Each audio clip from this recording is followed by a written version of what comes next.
Good morning. Today, on behalf of our NV Center, Puducherry, I just welcome you all for the seminar on Oceans Day 2021. Today, before us, Dr. Bragadishwar Subramaniam sir is there. He's from Annamalai University, CASMB, who is having a wide experiences in toxicology and played a very vital role in marine conservations. Under him, 8 PhD students has completed and 9 MPhil students has been completed their project works. He's also having a DST funded project, so DST SCRs under sea anemone toxin and their pharmacological properties and biomedical applications. Who has worked much in this marine field. Welcome you, sir. Thank you, sir. Any question, sir?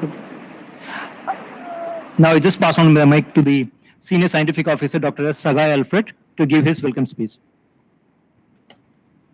Good morning to all of you,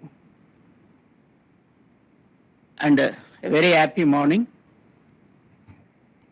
And it gives me immense pleasure in welcoming all the participants who are today for this World Oceans Day webinar organized by Puducherry NV Sub of Puducherry Pollution Control Committee on the theme, the ocean, life and livelihoods. Each and every year, UN celebrates this 8th day of June as World Oceans Day.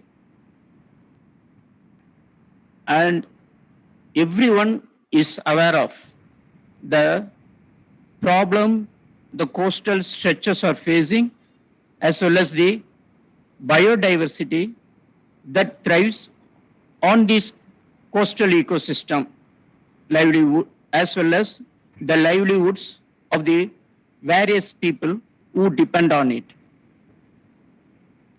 And organizing such a webinar on this auspicious day is really fit, and it's my pleasure in welcoming our Director of the Department of Science, Technology and Environment, Member Secretary, Puducherry Pollution Control Committee, for sparing his valuable time and will be delivering his opening remarks. I also take this opportunity to welcome the today's speaker, Dr. S. Bragadishwaran, Deputy Director, Associate Professor, and also Principal Investigator, Directorate of Research and Development, Biotoxicology Laboratory, Center for Advanced Studies in Marine Biology, Annamalai University, Parangipete, Tamil Nadu. Sir, it's a welcome speech. I thank you wholeheartedly for immediately accepting our invitation and being with us for delivering as not only your speech, as also going to share your valuable experience on the said subject. I welcome you, sir. I also welcome all the participants who are here today, as well as the department officials, staffs, project staffs of Puducherry NV Sub, and also if anybody from other diversified backgrounds like students, research scholars, and other government officials who are here. And really I feel that you are going to get enriched with knowledge and skill on the said subject by the expert. I welcome you all for this webinar and hope to say a great day today. Thank you. Now I request the Director, Member Secretary of Puducherry Pollution Control Committee, sir, to give your opening remarks, sir. Good morning, everyone. And I'm glad to see all of you on this webinar on World Oceans Day. Ocean, it plays a major role in each and everyone's life. We can say the ocean is the lungs of the planet, and it is a major source of food for everyone. Apart from food, it also provides a variety of life-saving medicinal components, including anti-inflammatory and anti-cancer drugs also. Even though we are getting a lot from the ocean is getting damaged because of the negative impacts done by the human life, such as disposing the garbage or sewage in the seawater directly, or oil leak from ship, and some drilling station accidents. So this is the day we have to recollect and we have to inform the public about the impact of the negative impact of the human action on the ocean. And it is a time to develop a worldwide movement of citizens for the ocean and mobilize and unite the world's population for the sustainable management of the world's ocean. Every year we have a theme for celebration of World Ocean Day. This year the theme has been selected as the ocean life and livelihood. This year theme is especially relevant in the lead up to the United Nations Decade of Ocean Science and Sustainable Development, which is running from 2021 to 2030. The decade will strengthen the international cooperation to develop the scientific research and innovative technologies that can connect ocean science with the present needs of the society. Hence, this occasion is to encourage the people about the crucial role of the ocean plays in our life and important ways through which we can protect the ocean. And I'm happy to welcome the eminent speaker, Dr. S. Prakadishwaran, Associate Professor and Deputy Director in the Annamalai University. Now I request Dr. S. Prakadishwaran to deliver his speech on the topic. Thank you very much.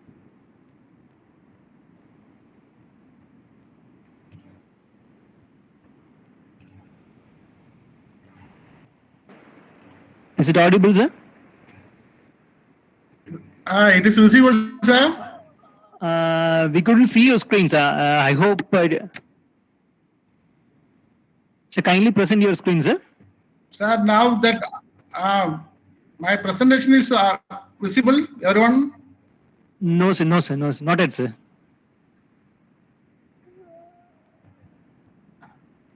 Sir, my presentation is visible?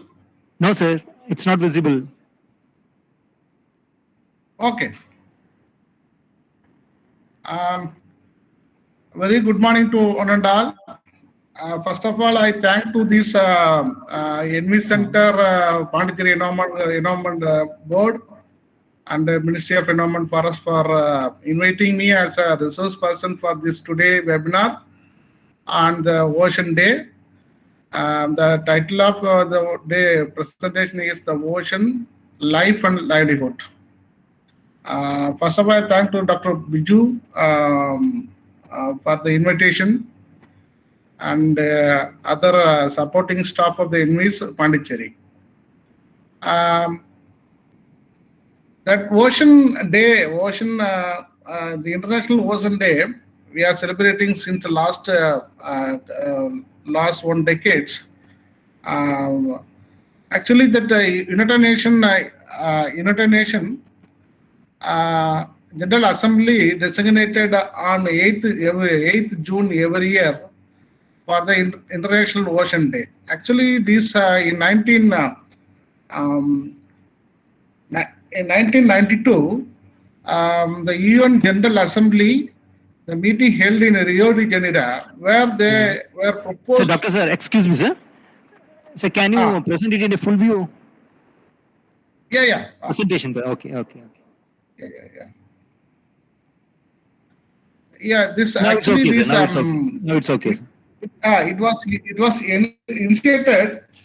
Uh, the first concept is proposed in 1992 by United Nations Division of Ocean Affair and Law of the Ocean. And then afterwards, the UNESCO Intergovernmental Oceanographic Commission and Law of the Sea create the awareness among the people, user people, about the non-living and living resource of the marine for the sustainable utilization. The main intentions of this day to create the awareness to the use for the longer time. That means this is a sustainable utilization. That is the intention. Since this initiation, every year in Government of India, Ministry of Environment, Forest, and other department like Ministry of Ocean Development and Science and Technology, we are celebrating this day in a huge way to create the awareness to the young mind, like a student, scholar, public, administrative people. So then that ocean, we are depending the oceans for many ways and many day-to-day life. And that oceans, we know very well that the 3/3 of the earth is covered with water.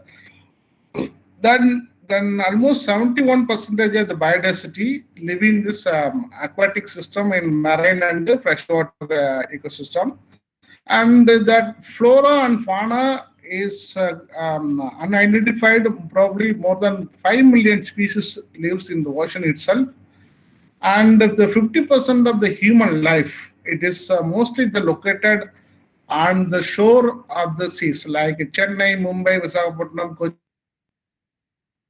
Almost all the cities, the old cities, are established on the shore of the sea, because they are normal. When the civilization started, they are doing trade through seas for their economic development and business. So most of the cities are located on this coastal zones, and there are about the seas serve as the lungs of the earth, because the majority of algae, microalgae, seagrass, seaweed, mangroves, sand dunes, and other plants, they are serve as the lungs for the earth. And about 70% of the ocean's oxygens produced from the ocean plants, which they regulate in the atmospheric oxygen. So, recent days we worried about this climate change and all things. We are producing a lot of gases like carbon dioxide and many things. They are absorbed in these plants like phytoplankton. This is the day, World Oceans Day. It is a responsibility of every individual to put our effort to conserve the ocean. And if I am, as I told you in the beginning opening remarks, that ocean is being damaged by many of the human activities only. We are disposing the garbage. It may not be we are disposing directly into the ocean, but we are disposing in the sewage channel nearby our household, but it's indirectly reaching to the ocean at the end. So it's getting damaged, and it will indirectly affect the life of marine in many of the cases. It disturbs the fishes, as well as the beautiful corals are being affected because of the plastics and garbage, whatever we are disposing in the ocean. I can say that if you walk in the early morning or in the late evening in the beach side, we can see many more and more quantities of the garbage which are coming back to the seashore. And also we can say that the garbage, whatever we are disposing, sewage we are disposing in the ocean, it may reach 100 to 200 kilometers away from the place where we are disposing it. It's many of the postmortems happened in the fish, turtles, as well as in the whales. Many deaths are mainly correlated along with the disposal of the waste, mainly of the plastics, but we are disposing it. So we have to take due care whenever we are doing such a disposal. And also I can say that in the Union Territory of Puducherry, the single-use plastic has already been banned, but even though the ban is there in the paper, we are trying to implement it in the field. The cooperation from the people is also very much essential in case of banning the single-use plastic. The single-use plastic, they are also having a huge impact, negative impact in the society and as well as to the animals living around us. So it is the right time. I feel that we have to take due care and we have to minimize the negative impact what we are creating to the ocean as on date. And as our eminent speaker pointed it out, I can say that in the year 2008, United Nations, they had a resolution passed on this day, that is the June 8th, and also they decided that this day has to be celebrated as the World Ocean Day. The first year, the theme what we had for the World Ocean Day was our ocean, our responsibility. Okay, hope the eminent speaker has joined with us. Okay, thank you, Dr. Pragadishwaran. Yeah, he will be continuing his presentation. Thank you. Yes, sir. Yes. Regarding the Indian coastal line, the Indian coastal line marine ecosystem play an important role in Indian economic for the virtue of this natural resource, potential habitats, and wide biodiversity. And India has a long coastline, about 8,129 kilometers, with exclusive economic zone of 2 million square kilometers. Then Indian coastlines, we classified, we are making different zonations. That means Coromandel coast, then northern coast and northeastern coast. Likely we classified in the western coast like Malabar, Kannada coast, Karwar and Kutch coast, because we are that the people are occupying that particular area based on that culture and that there we are making this the earlier rolling of by kings. There we can classify that coastal area like Coromandel, Malabar, Kannada and other things. And then marine environment provide the scenic beauty of natural beauty for recreations, for goods like food, medicine, drug and energy. Then service like modern modernized climate and wealth, employment, fisheries and tourism, and the sense of maritime activity and cultural identity and education, evaluation and ecological aspects. And the marine, we depend for this marine environment for mainly gas, oil and gas explorations and sea desalinations. For we depend for drinking water from the sea. Then energy from the sea, like tidal waves, and very particularly that food we depend the sea is large quantity, mainly fisheries and aquaculture, and oil floating barrels and shipment activities. And regarding our concern is biodiversity. It is we are in biological people. We normally we need to restore our. We can make that the numbers should be or the diversity should be carried out to the next generation. So then we will safely utilize that resource for our younger. That means our next future generations. Then the biodiversity, normally we call it as that variation between this that ecological system, that we can call it as biodiversity. And marine biodiversity refers to the species richness and abundance in this world, ocean and seas. It includes the diversity within the species, between the species of an ecosystem. That means any ecosystem, for an aquatic ecosystem or marine ecosystem or forest ecosystem or in a terrestrial ecosystem, that the number of the monopoly we can say different kind of species occupied in a particular area, that is called as ecosystem, and the number of individual we call as a diversity. There are 5 to 30 million species are estimated in the world, and every year about 15,000 of new species are discovered. That means we are reported through regular survey and regular documentations. By about 15,000 of species we are documented every year. And when we are talking about the biodiversity, the biodiversity is 3 types of biodiversity. One is the genetic diversity, then ecosystem biodiversity, and another one is species diversity. This genetic diversity is the variations are diversity within the species within in the genetic material, like in a DNA.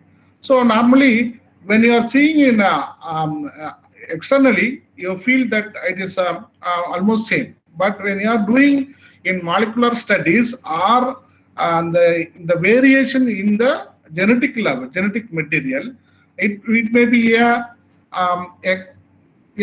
another species. That means that sometimes we call it as in olden days we can call it as polymorphism something. But when you are doing genetical studies, that we can understand this is a new species. That is a very important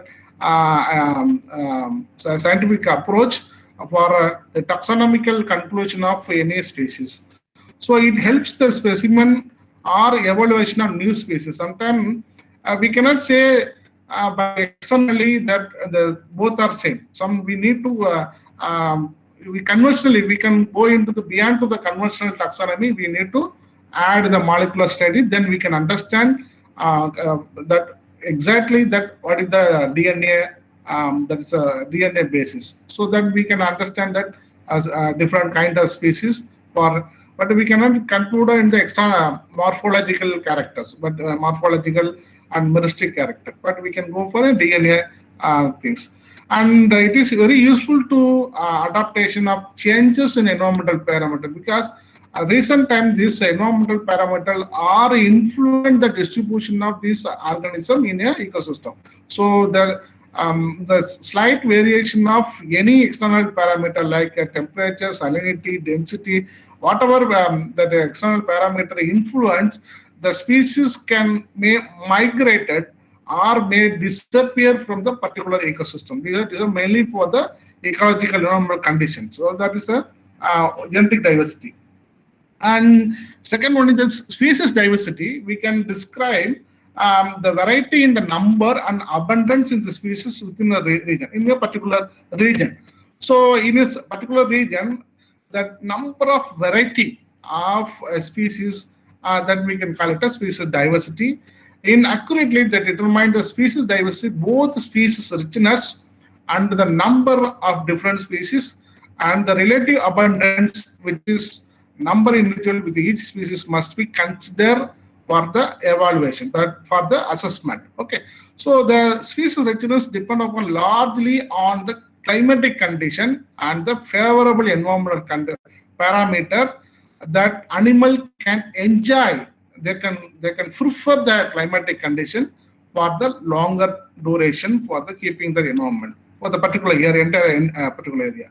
If there is any changes or any environmental parameter is influenced, that animal may shifted their habitat to the neighboring area, or they can move away from the particular ecosystem. Then ecosystem diversity, it describes this assemblage and interaction of the species living together and the physical environment of the given area and relate to varieties of habit, biotic community, ecological process in the biosphere. That's mainly the interaction between this abiotic factor and also biotic factor. The system will be confirmed and they can enjoy the habitat. It also tells about the diversity within the ecosystem. That is a ecosystem diversity. When we are talking about the biodiversity of the particular ecosystem, There are two important things we are considering. One is species richness and species evenness. The species richness is simply a count of species, and it does not to take into account the abundance, the species, the relative abundant distribution. So that the linear numbers are that the number may be equally they are distributed with a different kind of a group of organism. That is a main things for considered for any ecological assessment, that is species richness.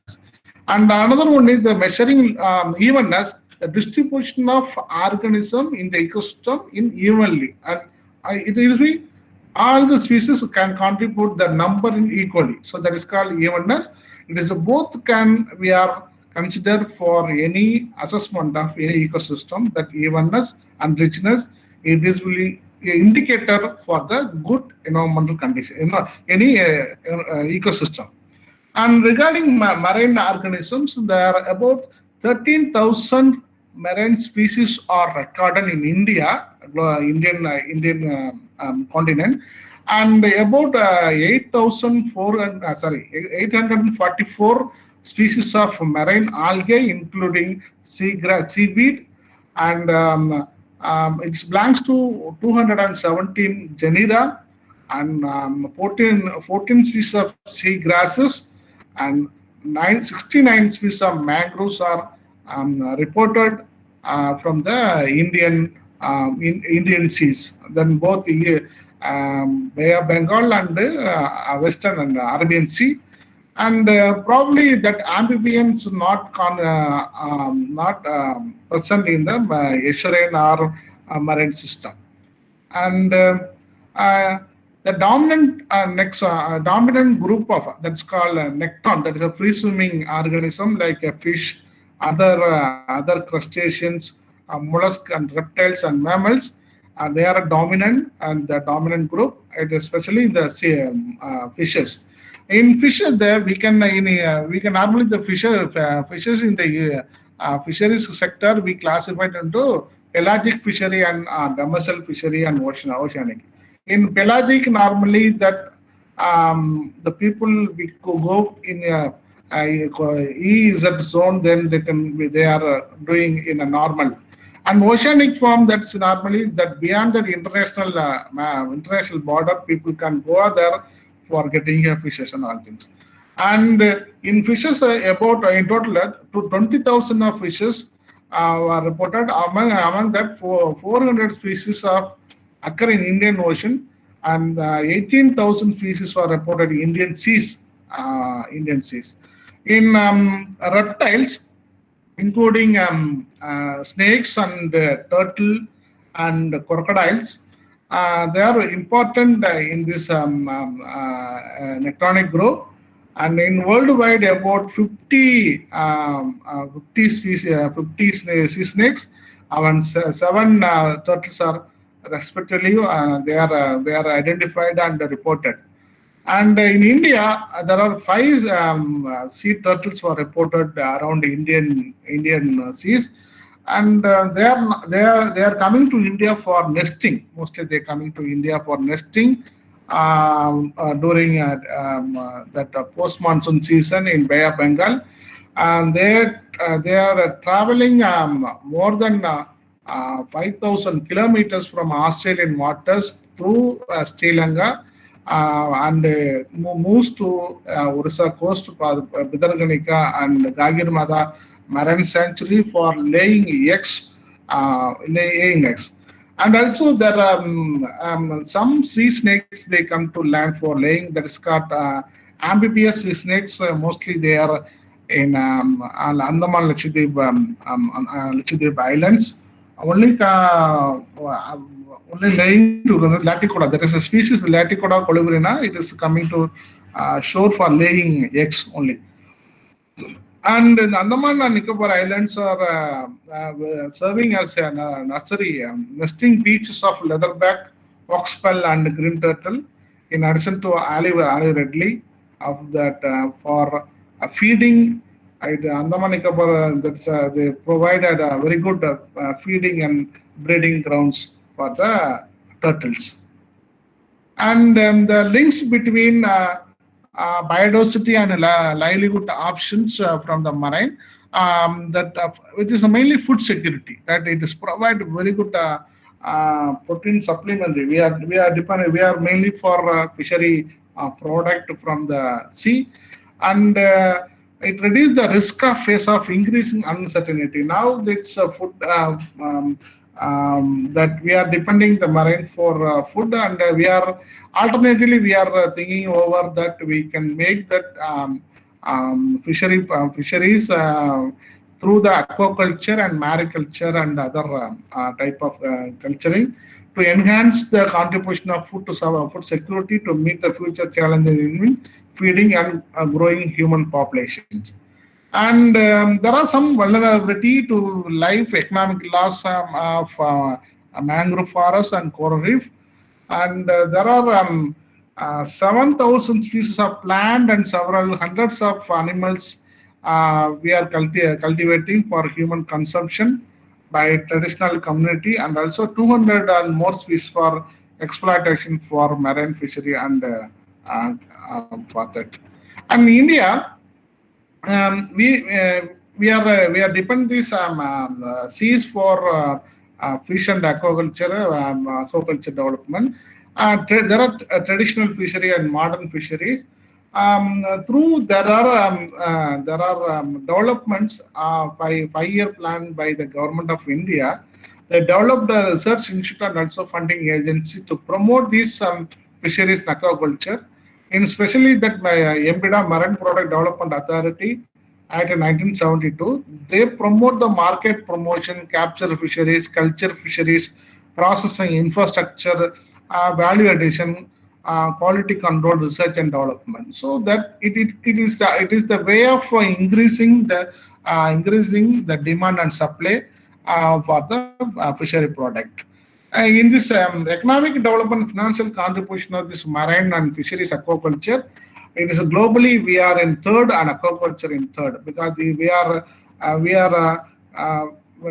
China is the first and second in India in aquaculture, and the contribution of the GDP is 0.91, and per capita fish availability is 9 kg per 9 kg.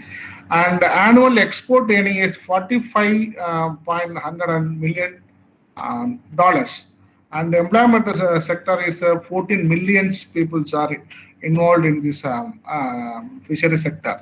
In India, we can there is a the fisheries development is concerned mainly for the post-independence fishery development. Before that, we are mostly in a traditional fisher. We are not in a technology adapted. So after the post-independence of India, the fisheries are developed with the help of Indo-Norwegian project that is called a tripartite agreement. India, Norway, and USA. We are signed in 1952 for the tripartite agreement. The aims to develop fishing industry and improve the living condition of the community concerned are more specifically to increase the production of improving fishing method and increase profit by better utilization of the fish, improve the sanitary condition and health of the population, and improve the living and the community in general. Okay, so this is the main things. We are in Indo-Norwegian. They introduced that mechanized boat on Tamil Nadu and Gujarat coastal states. This is implemented earlier first, then followed by Kerala and Orissa. Then that mechanized boats are fishing to increase onboard fishing and all the facility trained by a Norwegian government, and it is adopted by India. Then now all the states are all adopted this Indo-Norwegian technology for the fishing method. And regarding in traditionally we in the coastal states, we depend in natural culture, like a traditional fishing method, culturing method. In West Bengal, that is called berries. The berries are a traditional practice of fish culturing on West Bengal in the low-lying Sundarban and other places. Whenever the perennial reverse body brings excess water, the water was directly they enter into the rice field, and afterwards they discussed that the sluice gate was closed, and they left for a month. Afterwards, and during the summer, they started for harvesting. Whatever they, without any additional input, that means feed or something, they cannot do for the continuous feed. And similarly, in Kerala, there is called Pokali field. They are similar type of, but it's a large in scale. They are doing culture practice water where the tidal water, tidal saline water into the paddy field. In afterwards, that saline tolerance paddy or cultured and cultivated, and they produce the fish. They produced about 168 to 678 kilo per hectare per year in a berries system in Calcutta, West Bengal. There is only marginal. They get only marginal benefit, not in a large quantity of biomass not harvested. Only during the high tide, their water is entered into the field, and the sluice gate are closed when there's a low tide. And the screens or Valant screens are used in the bamboo slates and prevent the escaping of these fishes.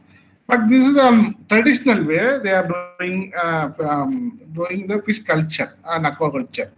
And the recent technology innovation in aquaculture, the high density culture farming system were established in a constructive way, and the construction of farming and intensive culture and stocking is increased by number, and traditional fishing not support to harvest the system.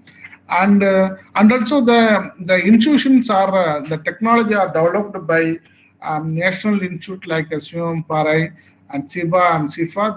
They are doing a large there is extensive research carried out, and they are given a technology to the fisher folk and fishermen like a open sea culture, mariculture. For example, the grouper Jain groupers, they are culturing in Mandapam and Cochin area by Central Marine Fisheries Research Unit. They given the technology, and they can now the Kobe also they are doing culture. And fourth one is energy security. We depend that marine for wood fuel provide, and half of the energy used for developing country from the forest. Mainly, this we are dependent on the mangrove forest for this food security.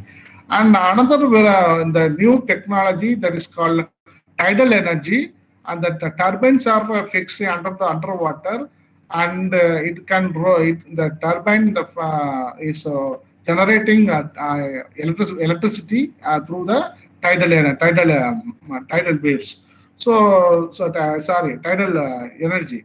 And how we normally depend, we are very close with nature, so we are normally we are getting a product, food and other things.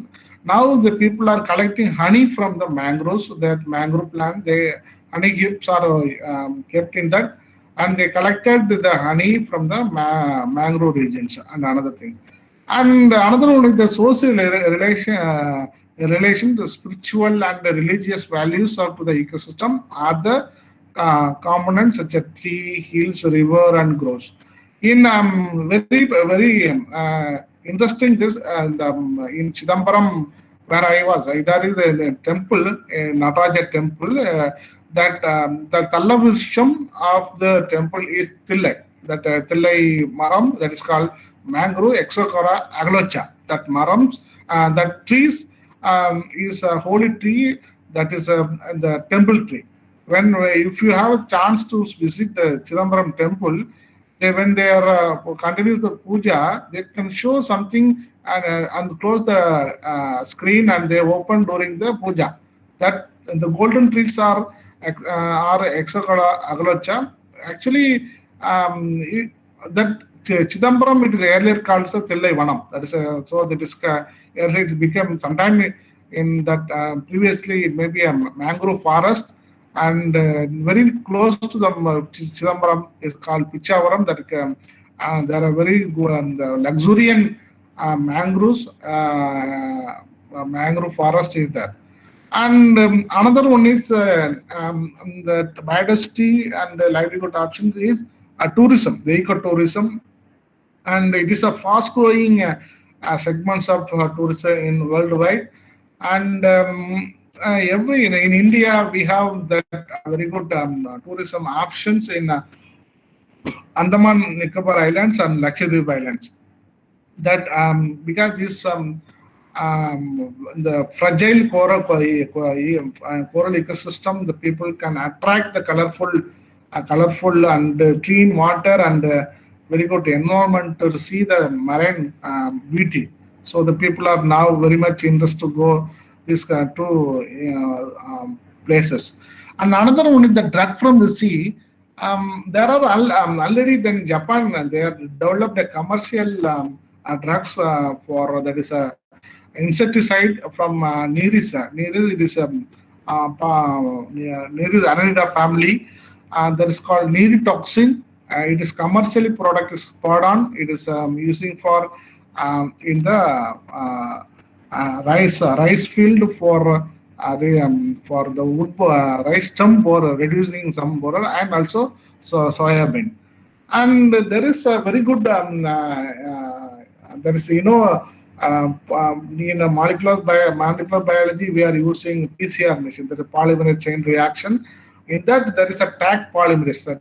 Taq polymerase, it is thermos. It is isolated from the thermos aquatics. It's a thermostable. It is a normally in a hydrothermal vent. From that it is a produced. It is a polymerase. It is called. It is from the National Stone of National Park. And then another interesting drugs. It is in the process that is clinical trial. It's called conotoxin. The conotoxin alternate we are using. It is a conopeptide, and it is ready allergic activity and painkiller, and it will be replaced by morphine. And now in USA and India we are doing extensive research on conotoxin. It is a neurotoxic. It is a neurotoxic mollusk, invertebrate, the gastropods. And we depend this non-living resource from the sea, petroleum hydrocarbon, and natural gases, and mineral manganese nodules, salt, and water. Petroleum hydrocarbon, in major source of petroleum hydrocarbon, we are exploring from the sea only. In off Bombay, in Visakhapatnam, Godavari, Kaveri basins, we are in India. We are exploring a large quantity of petroleum hydrocarbon, and also natural gases from the seas. We are also explore natural gases for our things, and very good mineral explorations. We are explore minerals like radiotropic isotopes like uranium, thorium, and other ilmenite and all. And there is some manganese nodules. It is in the floor of sea. It is we are exploring, and manganese nodules. And other important things on water and salt we are producing from the sea.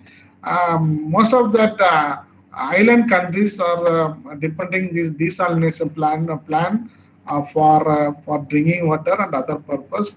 They are making huge volume of these desalination. In India, the mainland, now the people are starting to make to get drinking water through desalination plant. And in Chennai, already they are established two plant, and southern districts of Tamil Nadu also they have started. And another interesting is salt. The salt and most of the chemical industry, they're depending for the salt from Tuticorin and Gujarat coast for the chemical industries. And causes of biodiversity, there are major anthropogenic effects of biodiversity loss. Mostly that degradation of coastal development, mangrove, salt marsh, habitat loss in a number of ways, mainly by urban and industrialization, and recreational growth, conversion of mangroves and other wetlands, the result, and expansion of agriculture and expansion of aquaculture farming, and building of shoreline stabilization structures like a breakwater, mining, oil drilling, dredging, and filling. So these are the main causes for biodiversity losses. Mainly the human interference will change that ecosystem and drifting of this organism to other places. The degradation of coastal habits have long-term consequence in the fishery population. For example, in Mumbai city, expansion and palm tree plantation in Malaysia, and shrimp farming in Sri Lanka and also in India. In Mumbai, if you see in the last 10 years, in northwestern of Mumbai city, expanded a large number of metro stations and other official buildings. They converted mangrove forests. They converted a mangrove forest and established new concrete building and all things. In Malaysia, it is a good evidence for the agriculture. They changed their mangrove plantations for converting into the palm tree area. And in Sri Lanka, in northern Sri Lanka, that mangroves and swamps are converted into shrimp farming for cutting the trees and establishing new farming systems. And integrated wetlands serve as a nursery ground for many marine life because they act as a nursery ground. The mangrove ecosystem serves for the mostly invertebrate larvae for breeding, and also they provide a shelter for some time for the metamorphosis. And mangrove plants improve the natural disaster like a super cyclone and tsunami. And the mangrove they given in a green belt. They given a barrier, and also to reduce the speed of wind and water, so that the coastal people they can easily escape from the disaster. Like in 2004, the tsunami hit in east coast of India. Most of the coastal village were washed, and a huge number of people are washed. And very particularly in Parangipate, the Velda River, the newly planted mangroves to reduce the speed of tsunami the water, and more than 2,000 people are saved through the mangrove forest planted near Parangipate. And the coral reef is an important ecosystem, and also it is a biodiversity hotspot.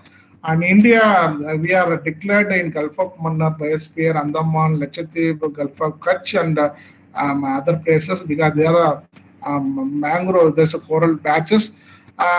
These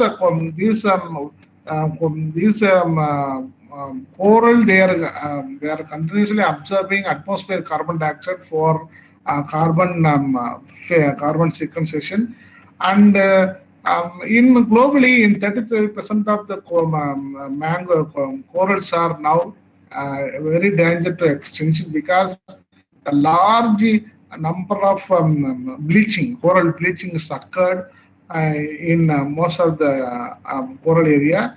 It is underwater documentations show that evidence that large danger of extinction of the coral due to temperature rising. And there are some illegal techniques of fishing, pollution, careless tourism, and natural phenomena like earthquake, hurricane, of course, climate change. In earlier, there is a banded fishing that is called dynamite fishing, or sometimes called poison fishing. That bombs are used, dynamites are used for killing fish, and they are collecting. This kind of practice will damage this ecosystem, and mainly they lost that coral. And second one is the marine pollution. We know lot of major cities and their drainage, sewage pollution and industrial pollutions are drained into the marine system, and it influences coral and things. And very recently there is we read an article, and also we have that live media, they show that there is a ships fired near in Colombo, and there a large quantity of chemicals are spilled into that seawater. But unfortunately, we are that most of the things are moved towards Sri Lanka and their coastal area, and they are collecting all the materials in a bucket and things. And exploitation and unsustainable usage, that's the main problem for biodiversity concern. The people never bother the laws implemented the government and policy and other things. And now there are some regulations in fisheries and other things. One is for fishing ban, fishing ban period, and the regulation of graft and gears for particularly, and the topography of the sea, and also that habitat destruction. And these are leading to changes in species composition, loss of biodiversity, and shift in the dominance and survivability. Much of the global fishing effort are targeted in a few species located prominently near the top of the food chain. So in the ocean, we know the food web and food chain. If we remove a particular group of fishes, then automatically the system will be collapsed. That means if you remove the herbivore, carnivores, bigger fish, then herbivores become dominant. So any in a tropical level, any food chain, if you remove anything, the system will be collapsed. Because this now the practice of global fishing is targeted fishing, only for tuna fishing, like a long liner, or some mackerel fishing and shark fishing. So the people are now targeting only for a particular group of fishes, and very poor management practice, and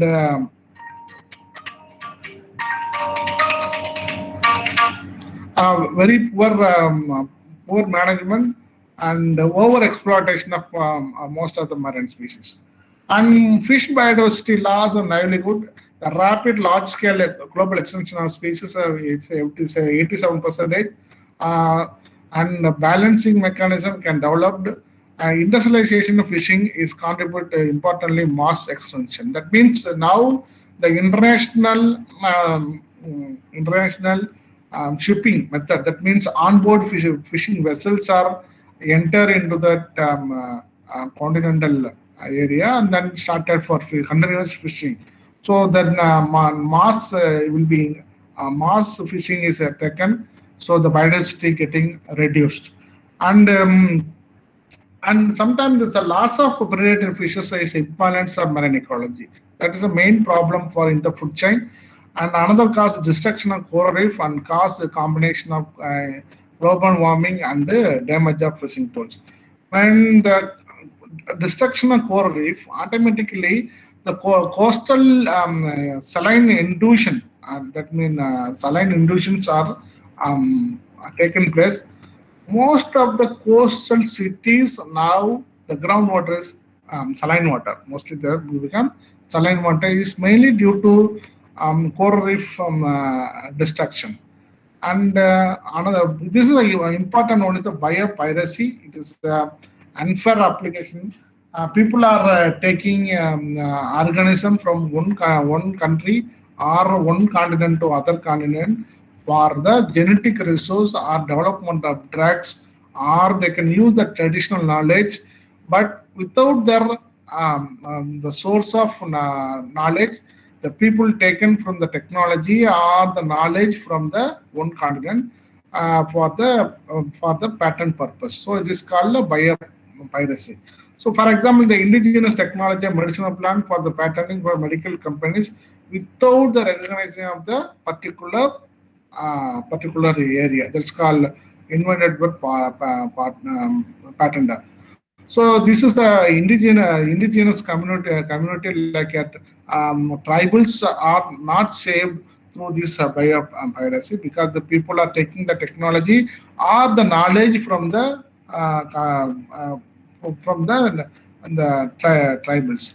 And lastly, the biodiversity conservation management. There are two ways of conservation management for that giving awareness to the people how to make this species to for continuation of the next generation. That means we are making the by way of sea ranching, we can make some technology to breed in the our controlled condition, and we can introduce into the field. So then the population is become increase. There are two: one is in situ conservation, and another one is ex situ conservation. In situ conservation, the conservation of species natural habitat, and consider important appropriate way of conserving biodiversity by securing methodology. And ex situ conservation, the preservation of common and biological diversity outside the natural habitat. That means we can kept in a controlled condition or laboratory condition. Then after some time we can introduce these species into the natural system. That like sea ranching or by vegetative propagation for sea grass and mangroves. We are introducing by these modern techniques for biodiversity conservation. And in last, in India, we have very good let's say conservation practice. We have that our government emblem, that is a lion, tiger, and bulls or elephants are there. We are every time we when look at that our the sign of government sign, that it is mentioned that diversity. In a single emblem, we can see horse, bullock, and 4 lions. So the people can always thinking about the conservations of our organisms for the future management and other things. And this is my small talk on this Ocean Day. Thank you very much. If you have any queries, please. Thank you very much.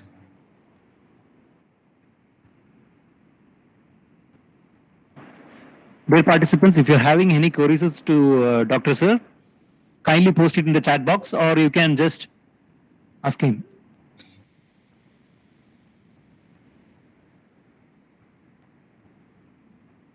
Ecosystem diversity, I want to ask, because I am unable to understand that time. Sir, please, louder. Ecosystem diversity, sir, again, can you please explain it? Yeah, actually that diversity we can make it three type of one: genetic diversity, and species diversity, and ecosystem diversity. The ecosystem diversity describe the assemblage and interaction between the living and the physical parameters. That is a ecosystem diversity for retain themselves for long time. That is the main. with the ecological process. Okay, thank you so much, sir.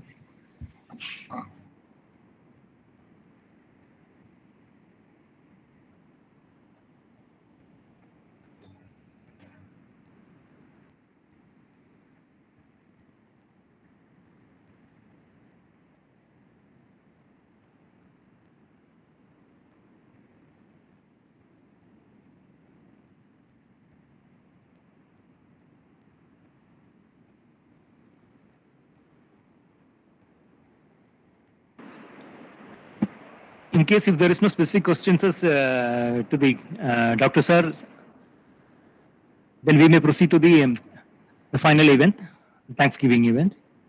Yeah. Oh, I extend my sincere thanks to Dr. Bragadishwaran sir for the informative talk and explaining the importance of the biodiversity and the ocean conservation. Sir. I thank the Ministry of Environment, Forest and Climate Change and the NVIS Secretariat for their extended support provided to the NVIS hubs. I extend my sincere thanks to our Secretary Environment, Smita IAS, for encouraging us to conduct such type of awareness events for the benefit of the public. I thank my member secretary, Dr. S. Dinesh Kannan sir, for providing the support and guiding me in all the endeavors for encouraging in conducting such events. I thank Senior Scientific Officer, Dr. Sagai Alfred sir, for being a part of played in conducting these awareness programs in an efficient manner. I thank all my seniors, colleagues, friends for their participations and make this event a grand success. I take privilege in thanking my NVIS Hub team for conducting this Ocean Day in a well manner. Thank you, one and all.